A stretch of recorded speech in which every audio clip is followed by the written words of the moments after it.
I नमः. वक्रतुंड महाकाय सूर्यकोटि समप्रभ निर्विघ्नं कुरु मे देव सर्वकार्येषु सर्वदा. गुरुर्ब्रह्मा गुरुर्विष्णू गुरुर्देवो महेश्वरः गुरुस्साक्षात् परब्रह्म तस्मै श्री गुरवे नमः. प्रथम गणेशाला वंदन करते, शारदा मातेला वंदन करते, माझ्या गुरूंचं स्मरण करते, त्यांना वंदन करते, मातापित्यांचं स्मरण करते आणि आपण सर्व गीताप्रेमी ज्यांच्या हृदयामध्ये भगवंताचा निवास आहे त्या सर्वांना नमस्कार करून मी विवेचनाला सुरुवात करते. तर 13वा अध्याय आपण बघतोय. ज्ञानकांड आपल्याला चाललेलं आहे आणि अथ त्रयोदशोध्याय हा एक 12 श्लोक म्हणते मी, 12 किंवा 15 आणि मग आपण सुरुवात करू. ओम श्री परमात्मने नमः. रेखाताईंचा हे चालू आहे, व्हिडिओ चालू आहे. हां, बंद झाला. अथ त्रयोदशोऽध्यायः. श्रीभगवानुवाच इदं शरीरं कौन्तेय क्षेत्रमित्यभिधीयते एतद्यो वेत्ति तं प्राहुः क्षेत्रज्ञैति तद्विदः. क्षेत्रज्ञं चापि मां विद्धि सर्वक्षेत्रेषु भारत. क्षेत्रक्षेत्रज्ञयोर्ज्ञानं यत्तज्ज्ञानं मतं मम. तत्क्षेत्रं यच्च यादृक् च यद्विकार्यतश्च यत् स च यो यत्प्रभावश्च तत्समासेन मे शृणु. ऋषिभिर्बहुधा गीतं छन्दोभिर्विविधैः पृथक् ब्रह्मसूत्रपदैश्चैव हेतुमद्भिर्विनिश्चितैः. महाभूतान्यहङ्कारो बुद्धिरव्यक्तमेव च इन्द्रियाणि दशैकञ्च पञ्चचेन्द्रियगोचराः. इच्छा द्वेषसुखं दुःखं सङ्घातश्चेतना धृतिः.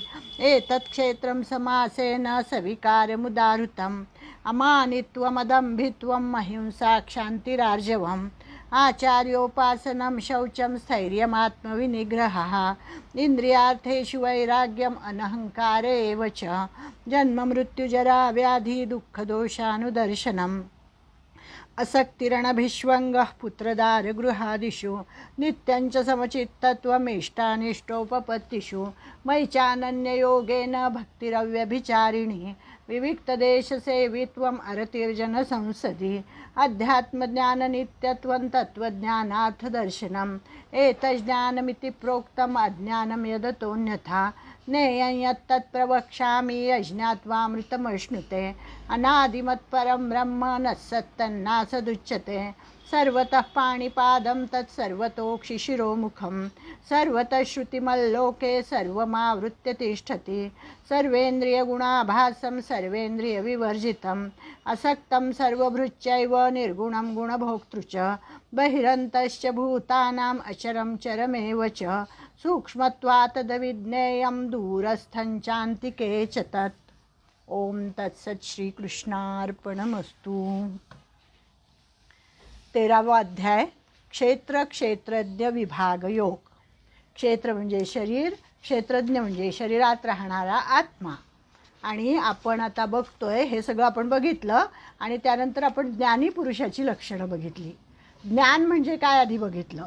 ज्ञान म्हणजे जो क्षेत्र आहे त्या क्षेत्रामध्ये राहणारा जो आत्मा आहे त्या आत्म्याला जो जाणतो त्याला ज्ञानी असं म्हणतात.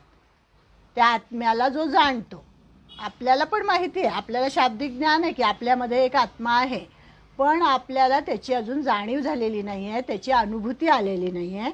आणि संतांना ही अनुभूती आलेली असते किंवा जे ज्ञानी पुरुष असतात, जे योगी पुरुष असतात, जे महात्मे असतात त्यांना ह्याची सगळी जाणीव झालेली असते. आणि म्हणून त्यांना सर्व भूतेषु सगळीकडे म्हणजे सर्वम खल्विदम ब्रह्म असं त्यांना दिसत असतं.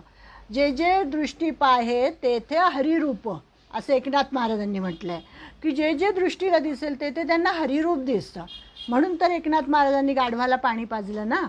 अशा प्रकारे अनेक उदाहरणं सांगता येतील. नामदेव महाराज कुत्र्याच्या पाठीमागे धावले भाकरी घेऊन की अरे बाबा तुझं पोट दुखेल, भाकरीला तूप लावून खा.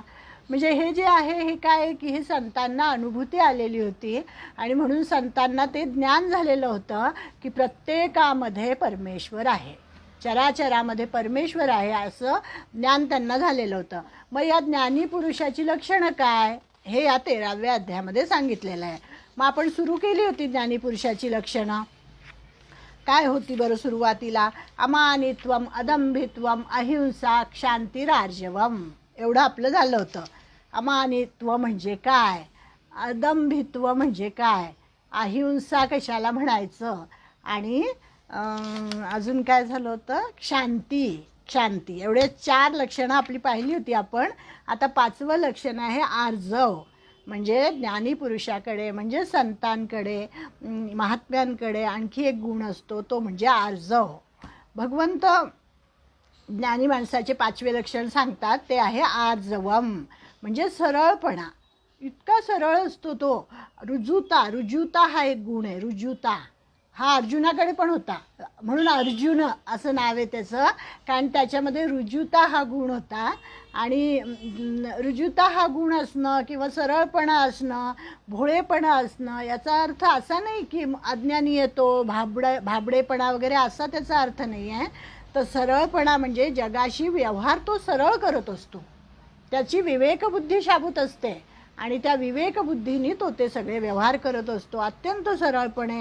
म्हणजे लोक वाकड्यामध्ये घुसले तरी तो वाकड्यात घुसत नाही, सन्मार्गानेच चालत असतो.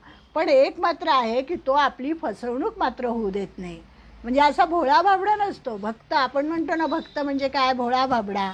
पण भोळा याचा अर्थ परमार्थामध्ये त्यांनी अहंकार विरहित असा भोळा या शब्दाचा अर्थ केलेला आहे त्यांनी. म्हणजे भोळा म्हणजे काहीच त्याला समजत नाही, उगीचच फसवला जाईल सगळ्यांकडनं, असं अजिबात नाही आहे. तर हा स्वतःची फसवणूक होऊ देत नाही याची दक्षता घेतो, आणि त्याला रुजुता म्हणतात, सरळपणा म्हणतात. सर्व संतांची चरित्रे जर आपण काढून पाहिली तर ज्ञानी माणसांच्या चरित्रामध्ये रुजुता ठाई ठाई भरलेली दिसते. आणि मग एकनाथ महाराजांचं उदाहरण त्यांनी आपल्याला दिलेलं आहे की एकनाथ महाराज हे लोकशिक्षक होते, आणि त्यांच्या चरित्रामध्ये इतके प्रसंग आलेले आहेत की एकदा तर काय झालं म्हणे की त्यांच्या वाड्यामध्ये कीर्तन चालू होतं. म्हणजे ते स्वतःच कीर्तन करायचे, आणि रात्रीपर्यंत कीर्तन चालायचं, 12-12, 1-1 वाजेपर्यंत. आणि रात्र मग कीर्तन संपल्यानंतर काय झालं, माणसं घरोघर निघून गेली, आणि नाथांच्या घरचे पण सगळे झोपले, आणि काही चोरांनी त्या वाड्यामध्ये प्रवेश केला. त्यांना असं वाटलं की हा मोठा वाडा दिसतोय, आपल्याला काहीतरी इथे चांगला ऐवज मिळेल, आणि म्हणून तर काहीतरी खुडबुड हळूहळू त्यांची चालू होती. नाथ जागेच होते आणि त्यांना त्या खुडबुडण्याचा आवाज आला. तर नाथांच्या लक्षात आलं की हे चोर आहेत आणि चोरी करण्याला आले आहेत, चोरी करण्यासाठी आलेले आहेत. तर नाथांनी काय केलं, रुजुता हा गुण त्यांना होता त्यांच्याकडे. तर त्यांनी काय केलं, सगळं आपलं सोनं नाणं काय जे असेल ते त्यांना सगळं दाखवलं, आणि त्यांना म्हणाले, अरे आपण हे सगळं शोधाशोध करून दमला असाल, प्रथम भोजन करा आणि नंतर वाड्यातील सर्व वस्तू घेऊन जा, असं त्या चोरांना सांगितलं. आणि इतकी त्यांचं सौजन्य बघून, नम्रता बघून ते चोर थक्क झाले की एखादा दांडुका घेऊन त्यांच्या पाठीमागे लागला असता मारण्यासाठी, म्हणून पोलिसांना बोलवलं असतं वगैरे. पण हे सौजन्य नाथांचं असं होतं की त्यामुळे त्या चोरांचं हृदय परिवर्तन झालेलं आहे. अशा अनेक घटना नाथांच्या चरित्रात आहेत की नाथांना, कारण हे माहिती होतं की समाजाच्या चुकीमुळे माणसे चोर होतात. काहीतरी त्यांच्यावर असं काही संकट आलेलं असतं, काहीतरी परिस्थितीला ते पूर्णपणे हे झालेले असतात, आणि म्हणून ते चोरी करतात. कोणी सहजासहजी वाईट मार्गाला वळत नाही, तर काहीतरी त्याच्यावर अशी परिस्थिती आलेली असते, आणि हे त्यांनी समजून घेतलेलं होतं नाथांनी. आणि म्हणून त्यांनी की आपलाच हा दोष आहे, समाजाचा हा दोष आहे की त्यांना आपण सन्मार्गावर आणू शकत नाही आहे. म्हणून मग या पद्धतीने त्यांनी अगदी चोराच्या ओटीमध्ये म्हणे नाथांनी सोन्याची अंगठीसुद्धा घातली की तुम्हाला कमी पडतं आहे का हे बाकी सगळं, चला ही माझ्या हातबोटातली अंगठी पण मी तुम्हाला काढून देतो. आणि ते सगळं त्यांची वागणूक बघितली, आणि नाथांचं ते प्रेमळ वर्तन बघून त्या चोरांच्या मनाचं परिवर्तन झालं, आणि त्यांनी त्या क्षणापासूनच चोरी सोडून दिली. असा एक प्रसंग आहे. म्हणजे आर्जव याच्यासाठी आपण हे उदाहरण घेतलं. म्हणजे ज्याची 10ही इंद्रिय सरळ, निष्कपट, शुद्ध असतात, ज्याचे पंचप्राण सदा सर्वदा मोकळे असतात, अमृताच्या धारेप्रमाणे ज्याचं अंतःकरण सरळ असतं, जो या चिन्हांचे माहेर असतो, तो पुरुष आर्जवाची साक्षात मूर्तीच होय. असं हे झालं आर्जव. आता त्याच्या पुढे आहे आचार्योपासना. हा आचार्योपासना हा गुण तर इतका सुंदर आहे. आचार्योपासना याचाच अर्थ आहे गुरुभक्ती, गुरूंची सेवा. तद्विधी प्रणिपातेन परिप्रश्नेन सेवया उपदेक्षन्ति ते ज्ञानम ज्ञानिनस तत्वदर्शिनः. आपण 4थ्या अध्यायामध्ये बघितलं होतं की गुरूंची सेवा कशी करावी, त्यांना प्रश्न कसे विचारावे. तर हा जो ज्ञानी पुरुष आहे याच्याकडे गुरुसेवेचा एक गुण असतो आणि त्यांची गुरुभक्ती म्हणजे आपण कल्पनासुद्धा करू शकणार नाही अशी श्रद्धाभक्ती सहित गुरुची सेवा. आणि याचं उत्तम उदाहरण म्हणजे एकनाथ महाराज आहेत, ज्ञानेश्वर महाराज आहेत, तुकाराम महाराज आहेत, अनेक जण. पण त्यातल्या त्यात ज्ञानेश्वर महाराज आणि एकनाथ महाराज या दोघांनी गुरुभक्ती जी केली ती इतकी अगदी आदर्श ठेवण्यासारखी की ज्याचा आपण उपमासुद्धा देऊ शकणार नाही, विचारसुद्धा करू शकणार नाही अशा पद्धतीची गुरुभक्ती त्यांनी केलेली आहे. म्हणजे ज्ञानाचा एका असं म्हणतातच. ज्ञानेश्वर महाराजच नंतरचा अवतार घेऊन आले ते एकनाथ महाराज झाले. म्हणून ज्ञानाचा एका आणि नामाचा तुका असं म्हणतात. नामदेव महाराजांचे अभंग पूर्ण करण्यासाठी म्हणून तुकाराम महाराजांचा जन्म झाला आणि ज्ञानेश्वरीचं कार्य जे ह्यांनी केलं होतं एकनाथ महाराजांनी ते अजून पूर्ण करण्यासाठी म्हणून ज्ञानेश्वरांचं कार्य पूर्ण करण्यासाठी म्हणून एकनाथ महाराजांचा म्हणजे ज्ञानाचा एका आणि नामाचा तुका असं म्हटलं जातं. तर एकनाथ महाराजांचे गुरु होते जनार्दन स्वामी आणि या जनार्दन स्वामींचं एवढी त्यांनी सेवा केलेली होती. लहानपण मी तुम्हाला सांगितलं होतं की 7-8 वर्षाचे असतानाच मुंज झाली आणि एकनाथ महाराज बाहेर पडले होते गुरुच्या शोधार्थ आणि ते ह्याच्यावर देवगिरीला गेले होते. देवगिरीला गेले आणि तिथे एकनाथ त्यांना असा साक्षात्कार झाला होता की तुझे गुरु तुला तिथे दौलताबादला भेटतील आणि ते तिथे चालत गेले होते. एवढासा लहान मुलगा आणि तिथे चालत गेला आणि मग त्यानंतर त्यांनी आपल्या आजी आजोबांना सोडून कोणालाही न सांगता गेले होते आणि मग तिथे गेल्यानंतर त्या गुरूंच्या पाया पडले, त्यांना नमस्कार केला. म्हणजे तेव्हा त्या गुरूंनी त्यांना पहिला प्रश्न विचारला की बाळा तू कोण आहेस. तर तेव्हा एकनाथ महाराजांचा सगळा अभ्यास झालेला होता अगदी लहान वयामध्येच आणि त्यांनी या देहाला एकनाथ म्हणतात असं उत्तर दिलेलं होतं. म्हणजे देह आणि आत्मा वेगळा आहे आणि त्याच्या शोधासाठी मी कोण आहे याच्या शोधासाठीच मी आलो आहे असंही त्यांनी उत्तर दिलं होतं. म्हणजे इतक्या लहान वयामध्ये हे उत्तर म्हणजे अतिशय आदर्श असं होतं. आणि मग त्या गुरूंची त्यांनी इतकी छान सेवा केली जनार्दन स्वामींची आणि जनार्दन स्वामी त्यामुळे अतिशय प्रसन्न झाले त्याच्यावर. म्हणजे नाथ म्हणायचे की माता पिता म्हणजे गुरु माझे गुरुदेवच माझी माता पिता आहेत, माझी कुळदेवता आहे, माझं नाम कर्म मन तन धन हे सगळं काही माझं गुरुच आहेत. परमेश्वर परब्रह्म ईश्वर पूजा सगळेच गुरुमय झाले आणि सद्गुरूंची सेवा करताना नाथांची तहान भूक हरपून जायची. म्हणजे जागृतीमध्ये स्वप्नामध्ये सुषुप्तीमध्ये सगळीकडे त्यांना सद्गुरूच दिसायचे.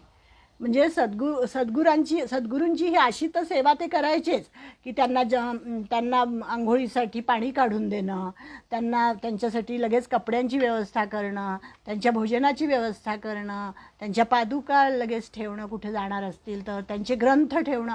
म्हणजे ही जी बाह्योपचारांनी तर सगळी सेवा ते करतच होते. पण दुसरी म्हणजे त्यांनी जे शिकवलं, त्यांनी जो उपदेश केला तो तंतोतंत पाळायचे एकनाथ महाराज. आणि म्हणून त्यांनी पुढे एवढं वाङ्मय पण निर्माण केलेलं आहे आणि या सगळ्या गुणांसहित ते संत एकनाथ म्हणून प्रसिद्धीला आलेले आहेत.